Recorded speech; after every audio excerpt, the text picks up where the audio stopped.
மிகுந்த ஆர்வம் கொண்டிருந்தான். அவன் தனது 6வது வயதில் இந்த தீக்குச்சி கோபுரம் செய்ய துவங்கி 3 அடி உயரத்தில் கோபுரம் எழுப்பியிருக்கிறான். நீங்கள் இருவரும் தீக்குச்சிகளை தொட வேண்டாம் என்று அம்மா கத்துகிறார். அடடா என்று ஜார்ஜ் முணுமுணுக்கின்றான். அம்மா வேலைக்கு சென்றதும் ஜார்ஜ் வீட்டிலிருந்த தீப்பெட்டிகளுடன் கோபுரத்தை கட்டுவதற்காக மெதுவாக வெளியே சென்றான். 15 நிமிடங்களுக்கு பிறகு ஜார்ஜ் உள்ளே வந்தான். வந்தவன், இனி வெளியே சென்று விளையாட முடியாது, ஏனென்றால் வெயில் அதிகமாக உள்ளது என்று கூறினான். ஜார்ஜின் கண்களில் பதட்டத்தை ஹென்றி கவனித்தான்.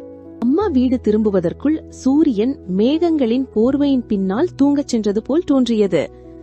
அம்மா வீடு திரும்பினார். வந்ததும் ஹென்ரியை அழைத்து வெளியே சென்று செடிகளுக்கு தண்ணீர் ஊற்றச் சொன்னார். ஹென்றி வெளியே வந்தபோது காற்றில் ஒருவித வித்தியாசமான நாற்றம் வருவதை கவனித்தான்.